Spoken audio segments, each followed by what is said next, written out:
한 문둥병자의 자세라는 제목으로 하나님 말씀 전하겠습니다.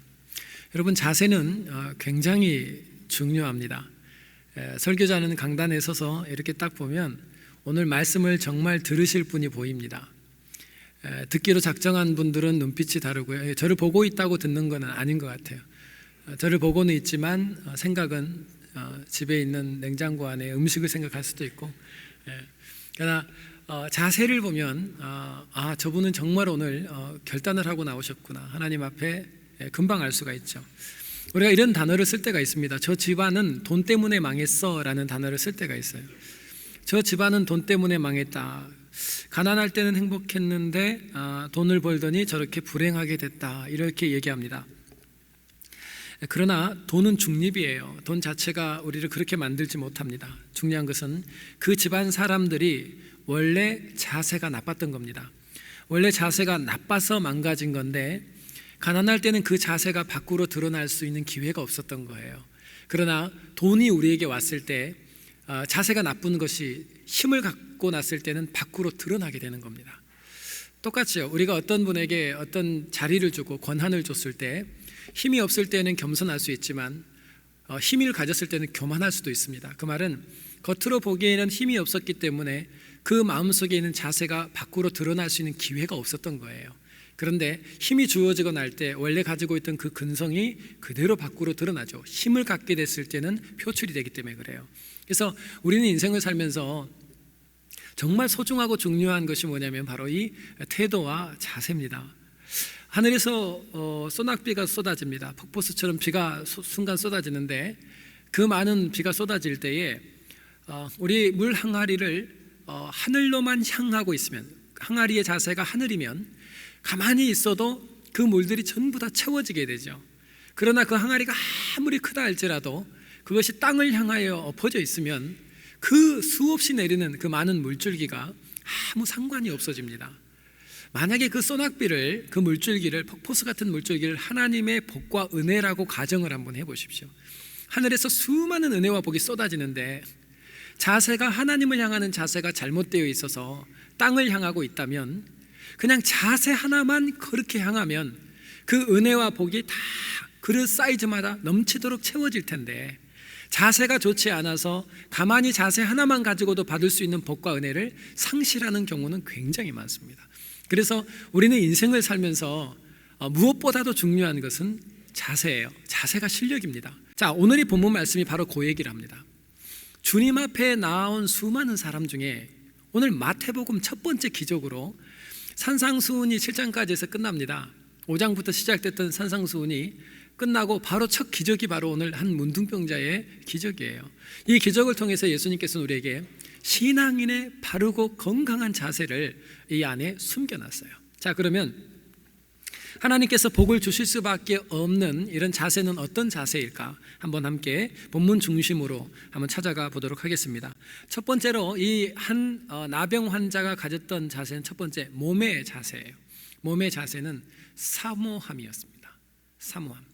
여러분, 몸의 자세가 나와요. 오늘 본문 2절 말씀을 보면 뭐라고 기록되는지 한번 2절 말씀 함께 보면요, 한 뭉둥병자가 나와 절하고, 그렇게 나와요. 자, 한 문둥병자가 처음에 나왔다 그러고요, 그 다음엔 절했다 해서 그 몸이 어떻게 움직이고 어떤 자세를 가졌는지 성경이 이렇게 기록을 해두었습니다. 그러니까 언뜻 보기에는 왔다 그리고 절했다, 크게 큰 행동처럼 자세가, 어떤 몸의 자세가 대단한 것처럼 보이지 않을 수 있지만 그 당시의 문화를 보면 이게 무슨 의미인지 금방 알게 돼요. 자, 먼저 와서라는 말의 의미를 깨달아야 되고요, 두 번째는 절했다라는 의미를 깨달아야 돼요. 첫 번째는 와서라는 의미는, 몸의 자세의 첫 번째는 와서. 당시 2000년 전에 이 나병은요, 하나님께서 천벌을 내린 벌로 인식하고 있었습니다. 천형이라 그러죠. 그래서 당시에는 어떻게 하냐면, 나병 환자가 출현을 하면 갑자기 나병 환자가 사람들이 모인 곳에 출현했는데 바람이 동쪽에서 서쪽으로 불어요. 그런데 나병 환자가 동쪽에 서 있고 나는 서쪽에 있는 거예요. 그런데 그 거리가 100규빗 이상이 되지 않으면 내가 부정해져요. 그래서 100규빗의 거리를 만들었어요. 100규빗은 45m입니다. 45m의 거리를 떨어져야 돼요. 바람이 이쪽으로 불어오는데 45. 여러분 뭐 나병 환자들을 만나본 적이 없을 수도 있지만 전 나병 환자가 모여 있는 양훈교회 손영원 목사님이 목회했던 교회에서 전도사 생활을 했었습니다. 나병 환자의 특징 중에 하나가 이렇게 어떤 부패한 냄새가 좀 많이 나요. 그러니까 가까이 있으면 냄새가 확 와요. 멀리 45m 이상이 떨어져서 바람 부는 쪽을 향해서는, 만약에 그 안에 들어오면 내가 부정해지면 어떻게 되냐면 정결 의식을 행해야 돼요. 나도 부정해져 버려요. 저 사람 때문에 나도 부정해지고 정결해지는 의식을 집 밖에 나가서 다 행해야 돼요. 너무너무 심각한 일이에요. 또 뿐만 아니라 나병 환자는 다닐 때 옷을 찢고 다닙니다. 그들의 유대의 문화가 옷을 찢어요. 옷을 찢고 다니고, 그뿐만 아니라 여러분 혹시 옷도 찢지만 머리도 풀어요. 왜? 사람들이 딱 봤을 때 좀 이상하게 빨리 보이게 해요. 저 사람이 나병 환자구나. 그리고 나병 환자들은 그 유대 당시 팔레스타인 지방에서 보면 무슨 색깔의 옷을 주로 입었을까요? 그러니까 여러분 기도를 너무 하시는 거예요. 가끔 영화를 한번 보시면 뭐 또 나오냐면 그 예수님 당시의 영화를 보면 까만 옷을 입고 다니는 사람들이 있죠. 그 사람들이 나병 환자입니다.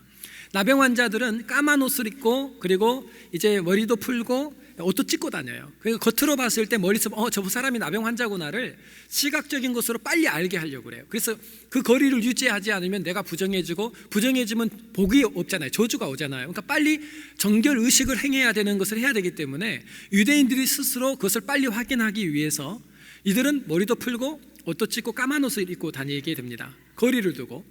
또 한 가지 이 사람들은 어떤 의식을 해야 되냐면, 만약에 사람이 있는 곳으로 오게 됐을 때 시각장애인들을 위해서 그렇게 외적으로는 준비했지만 시각장애인들은 못 보잖아요.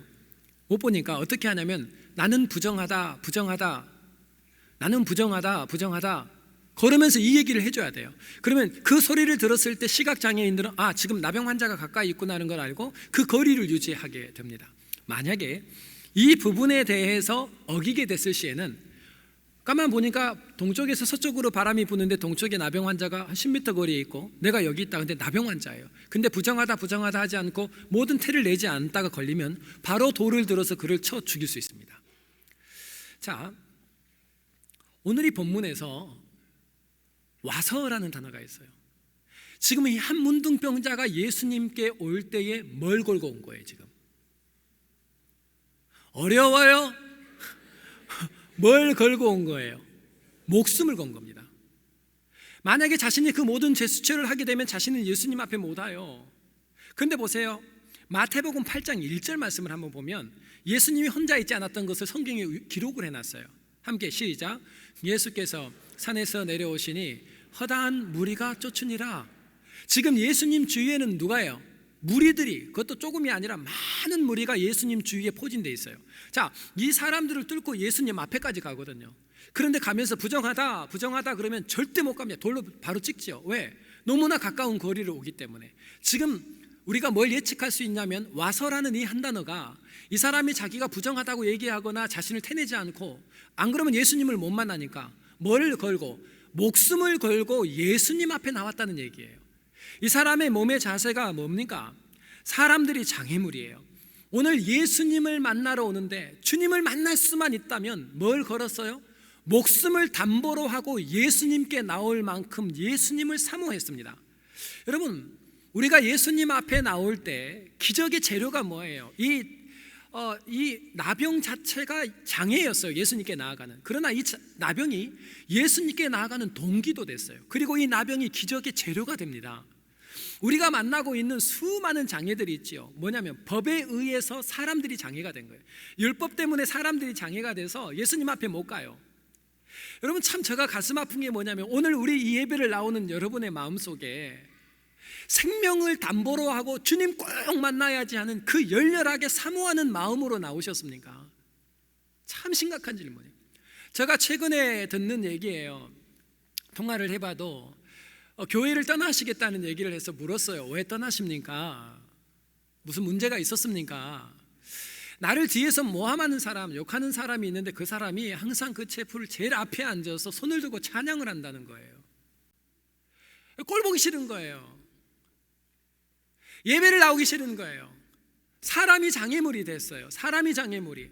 지금 나병 환자도 예수님 앞에 나오는데 장애가 뭐냐면 사람들이에요. 사람들. 그것도 누구? 예수님 주변에 측근에 있는 사람부터 시작해서 예수님을 좋아한다는 사람들이 이 예수님 앞에 나오고자 하는 이 사람의 장애물이 되고 있습니다. 교회를 떠나겠대요. 저 사람이 싫은 거예요. 저 사람으로 인해서 시험받았어요. 인정해주지 않기 때문에 떠난대요. 여러분, 예수님 앞에 나오는데 우리는 장애물이 있을 때 뚫고 나오려고 하지 않아요. 대가를 지불하지 않아요. 현대인들은 불편하면 가면 되는 거예요. 그런데 성경 그렇게 얘기하잖아요. 기적의 주인공은 달라요. 사람이 장애물이에요. 시험을 주는 사람이 있어요. 그런데 주님을 만나는데 와서라는 그 몸이 움직였던 첫 번째 자세는 목숨을 걸고라도 누구는 만나야 되겠다. 예수 만나겠다는 거예요. 여러분, 어떤 대가를 지불하고 있습니까? 월마트의 창시자가 누구냐면 샘 월튼이라는 사람이에요. 이 샘 월튼이라는 사람이 사업을 시작해 놓고 처음에요 달려가는데 처음부터 이게 잘 된 게 아니잖아요. 근데 고맙게도 딜이 하나가 들어왔는데 100만 불이 넘는 딜이 상당히 큰 그 당시의 금액이었어요. 근데 문제가 뭐냐면 수요일 저녁에 약속을 한 거예요. 그쪽에서는 수요일 저녁밖에 시간이 없다. 샘 월튼이요 캔슬시켰어요. 그 자금이면 회사를 다시 한번 힘있게 확장하고 늘릴 수 있는 거예요, 그 당시에. 근데 거절한 이유가 얼마나 웃기냐면요, 나는 수요일 날 예배가 있다는 거예요. 하나님을, 제가요 이게 항상 이 질문이 뭐냐면 주일이 아니잖아요, 주일이.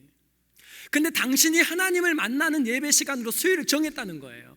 그러니까 하나님을 만나는데 돈이 장애물이 돼버리면 안 된다. 돈이 들어오니까 이 돈이 장애가 아니라 이걸 걷어내고 장애를 걸고 대가를 지불하고라도 주님 앞에 나와 예배를 드리러 나온 사람이 샘 월튼이. 왜 하나님께서 그를 통해 미국의 기적을 안 일으켰냔 말이에요.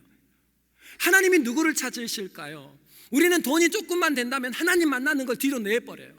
이게 딜이 돼서 돈이 좀 된다면요 예배 한 번 포기하는 걸 아무것도 아니라고 생각해요.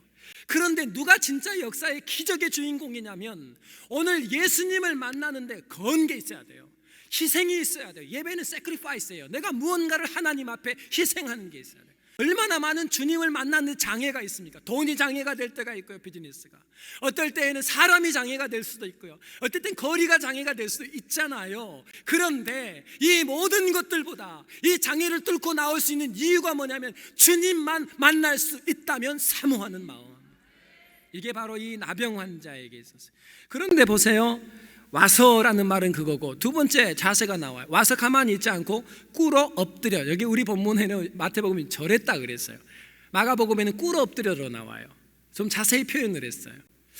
그 당시에 예수님의 주변에 예수님 제자들이 있었고요, 그리고 수많은 무리들이 있었습니다. 모두가 예수님 앞에 나왔는데 나온 각각의 동기와 목적은 달라요. 예수님을 만나고자 했던 나병 환자도 똑같이 왔지만 두 번째 몸의 자세는 뭐냐면 꿇어 엎드려 절을 합니다. 제자들도 예수님 앞에 엎드리지 않았고요, 무리들도 예수님 앞에서 절한 사람이 없어요. 유독 누구만 절을 하냐면 바로 이 사람만 절을 했어요. 여러분, 예수님께서는 지금 엎드려 절하고 있는 저 나병 환자를 보시면서 오늘 이 본문 말씀을 통해 뭔 얘기를 하고 싶은 걸까요? 바로 뭐냐면 영적 문둥이에 대한 얘기예요. 오히려 주님 앞에 나와 절대자 앞에 나와 무릎을 꿇고 예배하고 있는, 엎드려 절하고 있는 그는 영적으로 건강한 사람이에요. 겉은 문둥병이 걸려서 썩어져 있지만 안에는 살아있는 사람이에요. 오히려 주변에 있는 사람들이 전부 다 주님 앞에 자세를 취하지 않습니다. 여러분, 나병이 뭐냐면요, 한센병이라 그러죠. 닥터 한센이 1874년에 이 병을 발견해냅니다. 우리가 잘 알고 있는 대로 이 병은요, 이 나병은 점점 골마가지고 이렇게 썩어져서 자꾸 이렇게 함몰되는 병으로, 코도 함몰되고 손가락도 떨어져 나가고 실제 그래요. 근데 우리가 오해하는 게 뭐냐면 이게 함몰되는 병으로 알고 있지만 실은 나병은 균이 문제예요. 균. 나병이라는 균이 이 몸속에 일단 자리를 잡고 움직이기 시작하면은 어떤 증상이 있냐면요, 그 균이 어떤 걸 하냐면 바로 감각을 없애버려요. 말초신경부터 해서 모든 신경 감각들을 전부 다 죽입니다. 감각이 없어지는 거예요. 그러니까 뜨거운 것을 만져서 댔어요.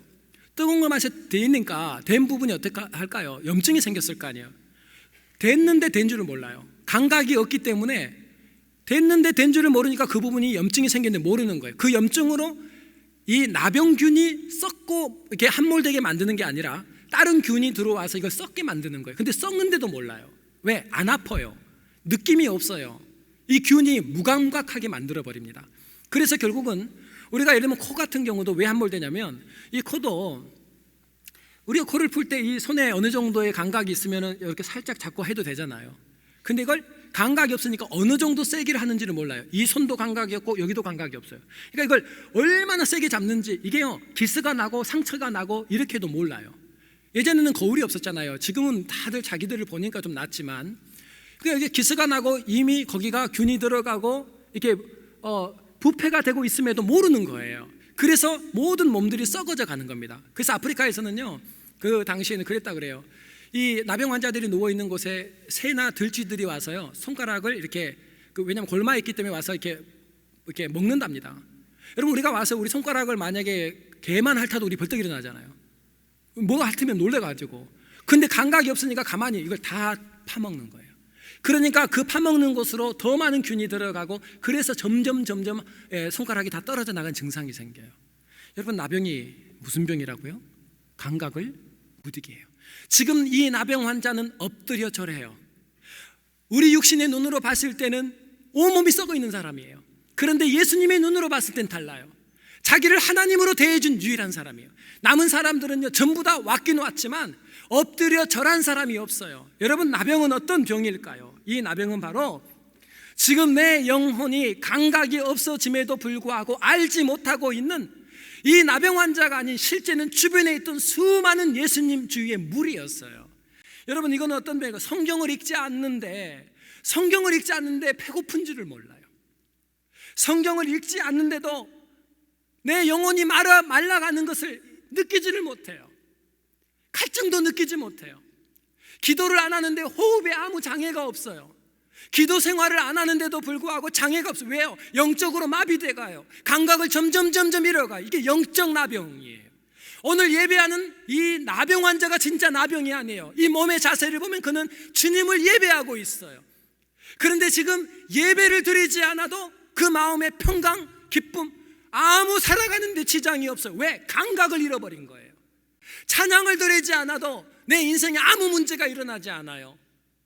왜요? 예배를 드리러 왔는데 감동도 기쁨도 사모함도 열정도 없어요. 습관이에요. 주일날 되면 예배 나와서 앉아있지만 여기에 목숨을 걸고 아무것도 대가를 지불하고라도 그분 앞에 나와서, 왜? 예배를 드리지 않을 때 내 영적인 가람과 답답함 때문에 한 주간 사는 게 아니야. 왜? 영적으로 감각이 살아있어서 그래요. 성경을 읽지 않으면 왜 이렇게 배가 고픈지 몰라. 왜? 살아있어서 그래요.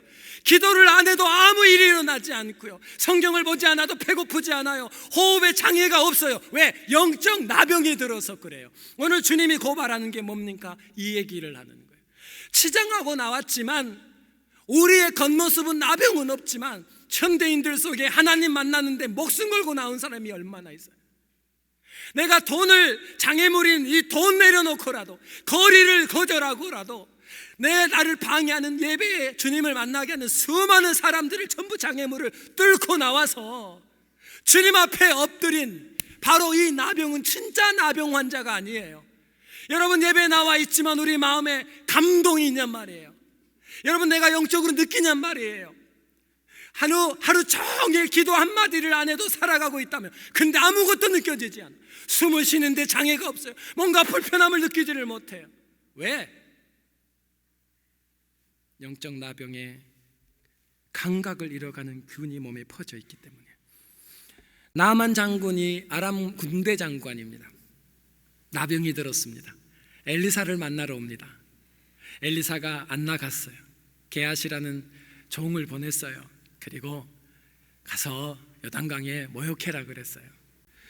갑옷처럼 번쩍번쩍이는 갑옷을 입고 왔던 그 겉은 화려했지만 나병 환자인 나아만 장군의 속은 썩어 문드러져 있어요. 영적 감각을 잃었어요. 언제 고쳐져요? 바깥에 치장하고 있는 갑옷을 다 벗고 주님의 말씀을 따라 알몸으로 들어가야죠. 그때 하나님께서 그를 깨끗하게 치유해 주십니다. 여러분, 우리의 문제가 뭡니까? 오늘 주님 만나는데 목숨 걸고 나오셨습니까? 오늘 주님 안 만나면 난 못 돌아가. 내가 주님 만나고 주님이 주시는 은혜, 호흡, 말씀 찬양을 통해 하늘길을 만나고 이거 못하면 난 한 주를 살 수 없어. 난 오늘 주님 안 만나면 이 예배당을 떠날 수 없어. 여러분 안에 이런 간절함과 사모함이 뭐냐면 바로 이 나병 환자 안에 있는 몸의 자세였어요. 몸의 자세 속에 이게 있었어요. 여러분, 현대인들은 감동이 없어요. 현대인들, 특별히 모태신앙의 가장 큰 단점이 뭐예요? 너무 많은 예배를 드려봤다는 거예요. 너무 많은 말씀을 들어봤다는 거예요. 안다는 거예요. 뭐를 알기는 합니까? 오늘 살아계신 하나님이 주시는 새로운 은혜가 또 있습니다. 그 은혜를 만나고자 사모하는 마음이 없다면, 그리고 기도 안 해도 말씀을 듣지 않고 읽지 않아도 예배를 빠져도 하나님 찬양을 드리지 않아도 봉사하지 않아도 전도하지 않아도 내 아무런 감동이 오지 않고 있다면 이미 균이 몸에 퍼져 있는, 몸의 자세가 이미 망가져 있는 상태. 주안의 성도 여러분, 주일날마다 나오실 때마다 이 나병 환자처럼 몸의 자세를 새롭게 함으로 주님의 눈에 드는 성도 되시기를 주 이름으로 축원합니다. 두 번째는 마음의 자세예요. 마음의 자세, 그건 바로 주권 이양의 자세예요. 마음의 자세. 2절 말씀을 보니까 이렇게 기록이 되어 있습니다. 나병 환자가 나와 절하고 가로되, 그 다음이 주여 원하시면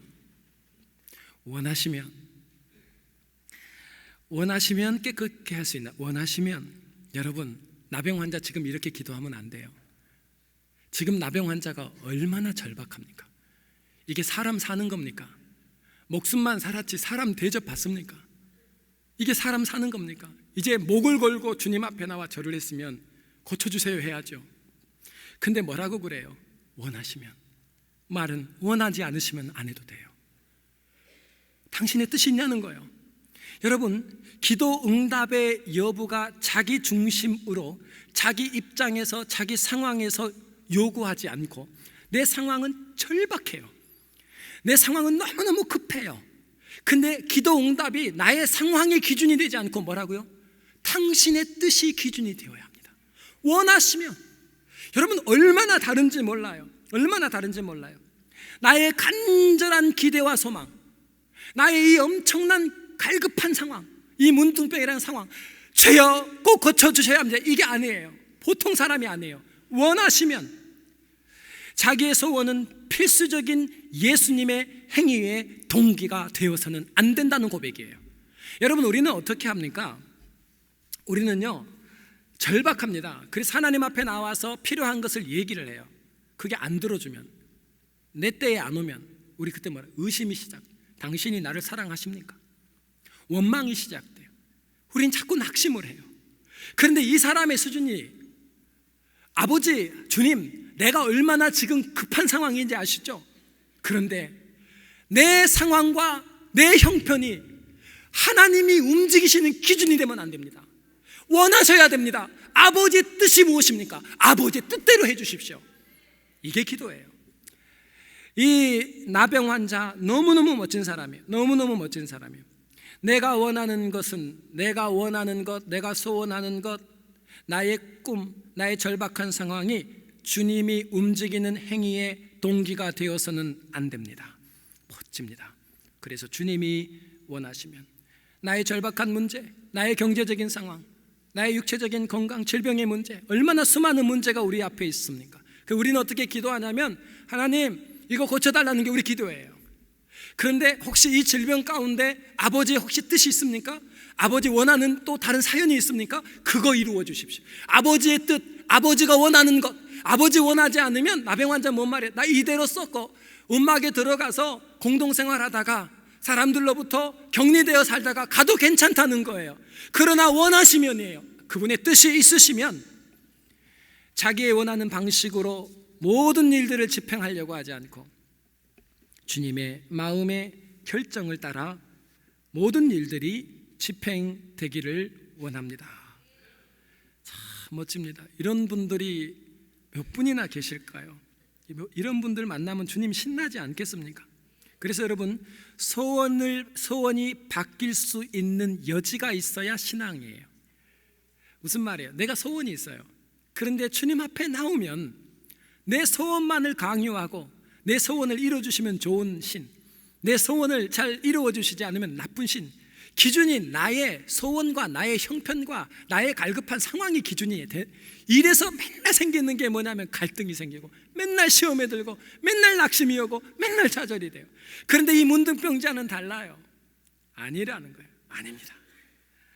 나의 소원이 아니라 당신의 뜻이, 당신이 움직이는 기준이 되어야 합니다.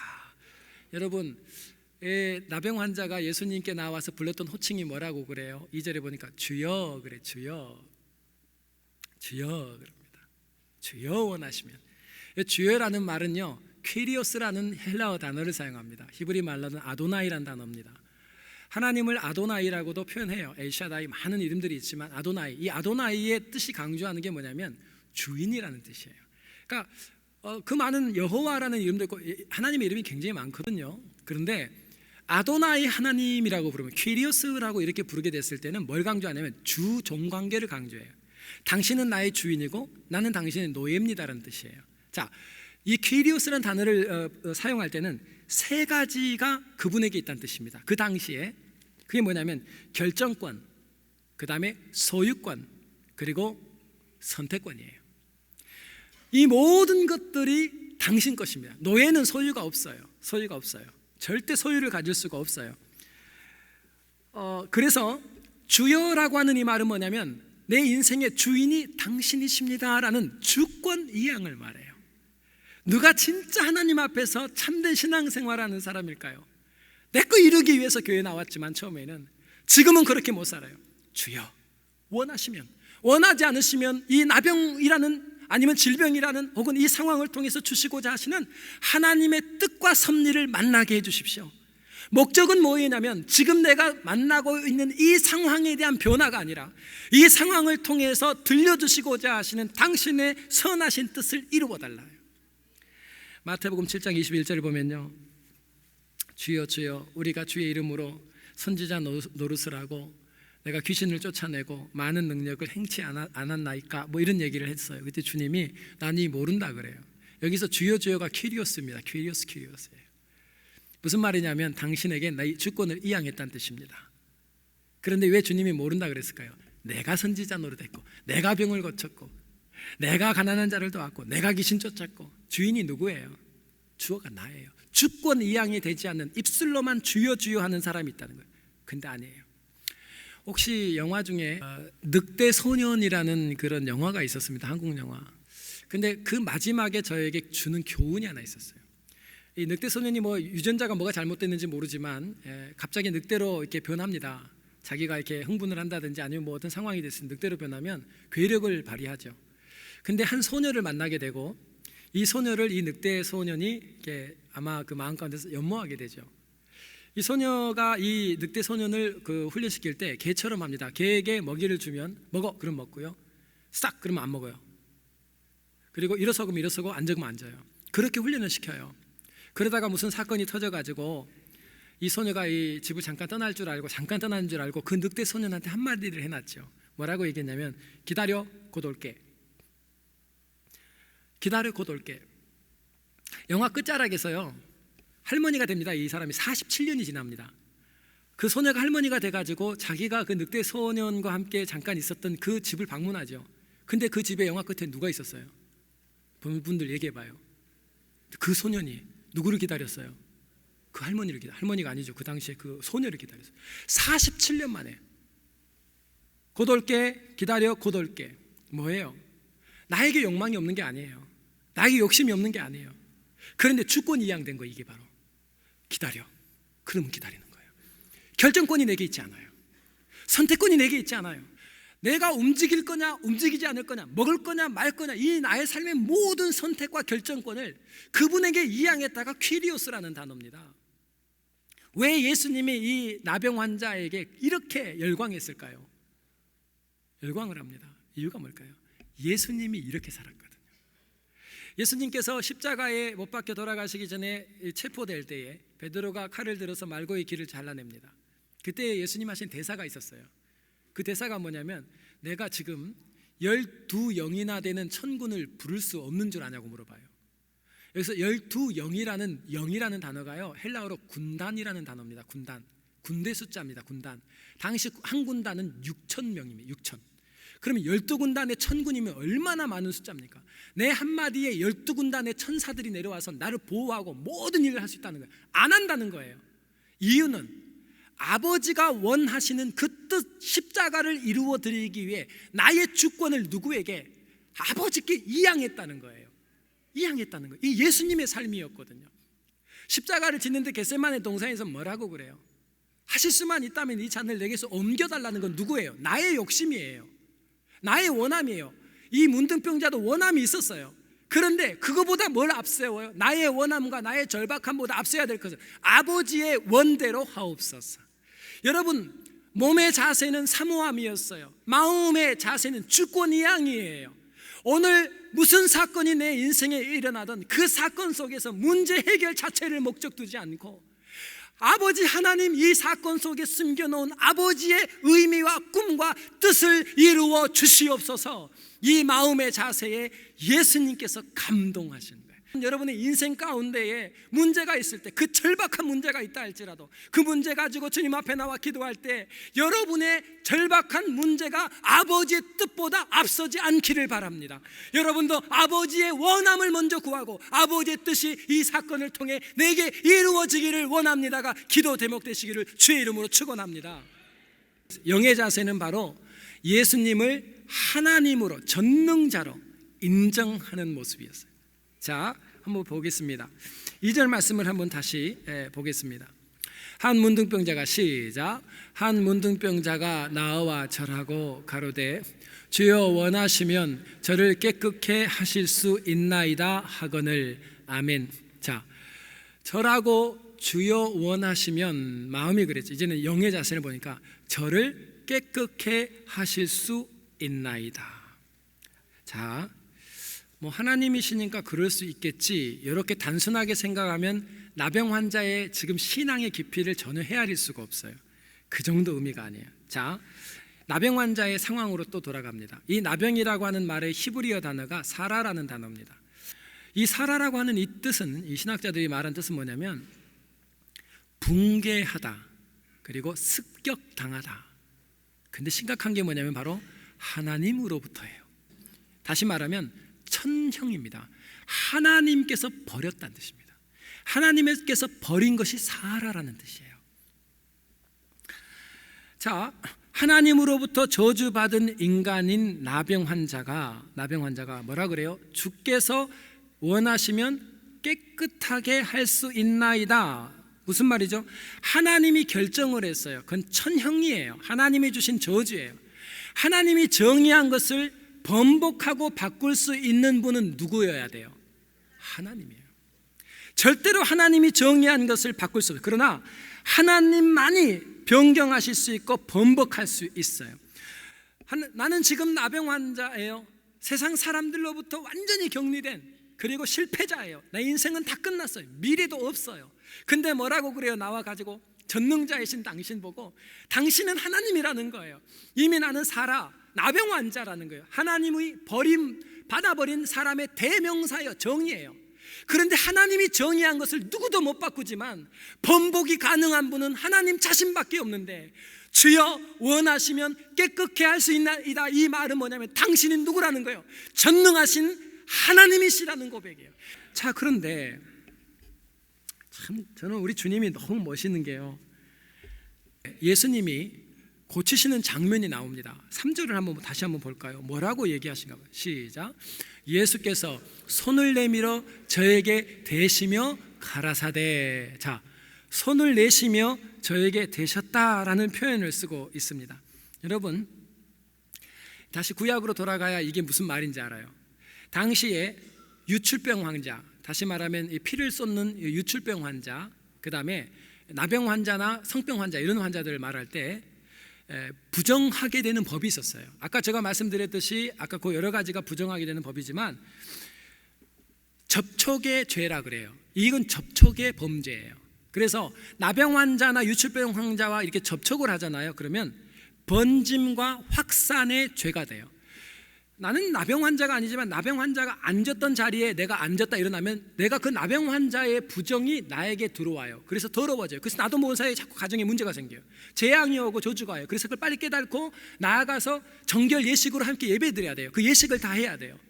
그런데 신약에도 뭐가 나왔냐면 12년 동안 유출병을 앓았던 여인이 있었죠. 유출병 환자가 있었습니다. 그런데 혈루병이라 그러죠. 혈루병. 피가 스탑되지 않아요. 부인병이죠. 피가 스탑되지 않고 부인병 계속 피가 나오는 유출병 환자 12년간. 그랬으니 이게 사람이 피기가 있었겠어요. 12년이니까. 이 여인이 예수님 앞에 가서 옷자락을 잡았던 사건이 나와요. 옷자락을 잡았을 때 그때 예수님이 뭐라고 말씀하셨냐면요, 누가 내 옷에 손을 대었느냐 그러니까 여인이 깜짝 놀랍니다. 두려워했다, 무서워했다 그랬어요. 왜 그랬을까요? 예수님의 옷자락을 잡는 동시에 뭐가 된 거예요? 나로 인해서 예수님이 부정해진 겁니다. 부정해집니다. 이게 어디에 나오냐? 레위기 15장에 나와요. 그런데 오늘 예수님이 나병 환자를 그냥 말씀으로 깨끗하여 졌느니라 이래도 돼요. 근데 뭐 했다 그래요? 손을 갖다 댔어요. 자, 그러면 레위기 15장으로 말하면 이 나병의 부정함이 누구에게 올라와요?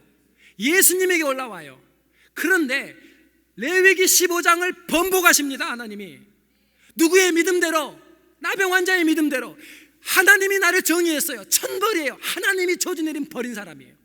그러나 당신이 나를 깨끗게 할 수 있다는 것은 당신이 정한 그 법을 당신이 번복할 수 있다는 뜻이에요. 왜? 당신이 하나님이시니까. 그러니까 예수님이 뭘 보여줘요? 오케이, 네 믿음대로 말로 안 해줘요. 손을 댔어요. 부정이 올라온 게 아니라 예수님으로부터 거룩이 전염되고요, 예수님의 능력이 내려가고요, 예수님의 은혜가 전염되기 시작하는 거예요. 그래서 뭘 볼까요? 레위기 15장의 번짐의 법칙이 번복돼 버린 사건이 신약의 이 사건이에요. 왜? 나병 환자의 영적 자세 때문이었어요. 이 예배당에 나와서 그냥 앉아있는 게 아니라 오늘 이 예배당에 찾아오시는, 지나가시는 그 주님, 그 삭개오가 예수님 지나가시는 그 여리고 지나가시는 그 길에 주님 한번 보려고 그 사모하는 마음으로 뽕나무 위에 올라갔던 것처럼 오늘 그냥 와서 앉아있는 게 아니라 내가 예배하는 그분은 오늘 내 인생이 내일이 보이지 않고 내일이 막막하고 모든 사람들이 그 사람 인생이 끝났다고 얘기하는 그 상황이지만 내가 믿는 그 하나님은 나의 인생에 정의한 것을 번복하실 수 있는 살아계신 전능하신 하나님임을 믿는 고백을 할 때에 주님의 손이 우리에게 닿음을 믿으시기 바랍니다. 한 가지 얘기만 하고 마치겠습니다. 월마 누돌프라고 하는 흑인 소녀가 있습니다. 이 월마 누돌프는 미국의 테네시주의 세인트 베들레헴의 한 가난한 가정에서 태어납니다. 닥터가 검사를 해보니까 얘가 조금씩 자라면서 다리가 휘어지기 시작합니다. 알고 봤더니 소아마비, 중증 소아마비였어요. 그 다음 닥터가 하는 말이 이 아이는 평생 걸을 수 없습니다. 부모님이 아시고 이 아이를 키우셔야 합니다. 이 얘기를 들었던 부모가, 그 어머니가요, 하나님 앞에 나갑니다. 다행히도 예수 믿는 사람이었어요. 흑인 소녀 자기 딸을 바라보면서 하나님 앞에 멍기더니 하나님께서 주신 환경인데 세상에서 닥터가 이 아이는 끝났다고 얘기하네요. 미래가 없다네요. 평생을 불구자로 걷지를 못한다고 얘기하네요. 그런데 내가 만난 하나님은, 주님은 전능하신 하나님이 아니십니까? 하나님, 우리 딸을 걷게 해주십시오. 뛰게 해주십시오. 이 기도를 시작했어요. 참 여러분, 이 믿음이란 건 놀랍습니다. 그러니까 이런 믿음이 있으니까 이 기도를 한 거 아니에요. 3년이 지났는데 이 아이가 갑자기 일어서게 됐어요. 근데 섰긴 섰는데 한 발도 걷지는 못해요. 그때 갑자기 이 여인의 마음속에 어떤 생각이 들었냐면요, 하나님께서 이 아이가 절대 서지도 못하고 걷지 못할 아이가 섰다는 것은 이 아이가 걷고 뛰기 위한 준비라고 생각했어요. 여러분, 이게 믿음이에요. 전능자가 우리 아이를 만져주신다면 가능하다는 거예요. 그 기도를 포기하지 않았어요. 그리고 이 딸한테 뭘 심어줬냐면 이렇게 얘기했다면, 하나님이 주신 능력과 믿음을 네가 가지고 있다면 너는 무엇이든지 할 수 있다. 그랬더니 그 딸이 그 격려를 받고 흥분해갖고 한 말이 뭐라고 얘기했냐면, 난 세상에서 가장 빨리 달리는 여자가 되고 싶어요. 그래서 그러다가 이 아이가 8살이 되었을 때 쩔룩쩔룩 거리면서 학교를 걸어갑니다. 4년 후에 쩔룩쩔룩 하면서 걸어가요. 그리고 11살이 되었을 때 자신이 차고 있던 교정 구두하고 목발을 놓게 됐어요. 그리고 나서 고등학생이 되었을 때는요, 전교에서 육상 선수를 뽑았는데 이 아이가 그 육상 선수에 들어갔어요. 그리고 16살 때 멜버른 올림픽에 참여해서 동메달을 땄고요. 그 다음 해 4년 후에 세계 최고의 달리기 선수인 주타 헤인이 모든 100m, 200m, 400m 다 쓸고 있었는데 100m에서 금메달, 200m에서 금메달, 2관왕에서 3관왕을 하게 되는 그 시점에서 400m를 뛰기 전에 갑자기 생각이 나더래요. 뭔 생각을 했냐면 월마 누돌프가 엄마 생각을 한 거예요. 전능자를 네가 믿으면 너는 뭐든지 할 수 있어. 그래서 3관왕을 하고 싶은 마음이 든 거예요. 그래서 뛰기 시작합니다. 마지막 주자가 제일 잘 뛰잖아요. 근데 마지막 주자가 되어서 주타 헤인과 함께, 다른 나라 선수니까 주타 헤인과 함께 저쪽에 쓰고 이쪽에 썼는데 바통을 받으면서 바통을 떨어뜨려 버린 거예요. 떨어뜨려서 딱 보니까 벌써 뛰기 시작했고, 여기는 그때 주워서 뛰었어요. 뛰면서 하나님 날 도와주십시오. 이상하게도 달리는데 누가 힘을 주는지 모르는 힘이에요. 금메달을 땄어요. 그래서 여러분, 소아마비 장애인이 역사적으로 3관왕 금메달을 딴 세계에 일이 없는 기록을 남깁니다. 누가? 내가 믿는 하나님은 이미 당신 딸은 걸을 수 없고 뛸 수 없을 뿐만 아니라 평생을 불구로 살 거라고. 그런데 하나님이 이 상황을 허락했다면 이 상황을 번복할 수 있는 분은 하나님밖에 없다는 거예요. 이 어머니의 기도가 그 전능하신 하나님, 우리 딸을 걷게 해주시고 달리게 해주세요. 그때 그 애는 한 수도 세계에서 가장 빨리 달리는 여자가 되게 해주십시오. 하나님, 여러분 내일이 없으시다고 얘기하십니까? 이 나병 환자처럼 정말 격리되어서 내일의 사람 취급 못 받고 소망 없이 살고 계십니까? 이 나병 환자의 고백을 들어보십시오. 이미 레위기 15장에 정의해 놓은 그 하나님의 말씀을 번복할 유일하신 예수 그리스도, 당신은 전능하신 하나님이십니다. 당신이면 내 인생을 바꿀 수 있습니다. 당신은 내 인생을 소망으로 바꿀 수 있습니다. 죽은 것 같은 나를 생명으로 바꿀 수 있습니다. 그 신앙의 영적 자세가 있을 때에 하나님은 이 시대에도 놀라운 기적을 준비하십니다. 오늘 이 문둥병자 사건을 통해 우리 주님은 우리에게 몸의 자세, 목숨을 걸고라도 만나고 싶은 주님, 성경을 읽지 않으면 배고픈 증상이 오고 기도가 없을 때 호흡이 잘 안 될 것 같고 하나님과의 관계에서 끊임없이 감각이 살아서 예배를 통하여 감동이 있고 예배 때마다 그분을 만나는 이 몸의 자세를 회복하고, 사건은 일어났지만 그 사건에 연연하고 사건을 해결해달라는 게 보통의 기도인데, 아니요, 하나님, 이 사건이 하나님을 움직이는 동기가 되지 않고 아버지의 뜻이 동기가 되게 해달라고. 이 멋진 기도가 여러분의 기도가 되기를 바랍니다. 절망이요 끝자락에 서 있다 할지라도 포기하지 마십시오. 하나님은 여러분을 사랑하십니다. 그 하나님을 오늘 이 나병 환자가 고백했던 것처럼 하나님의 정의하신 그 법을 번복하실 수 있는 유일하신 메시아, 유일하신 전능하신 하나님이심을 믿을 때에 저와 여러분과 우리의 자녀의 미래가 하나님 안에 아름다워질 것을 믿으시기 바랍니다. 우리 자리 사모님.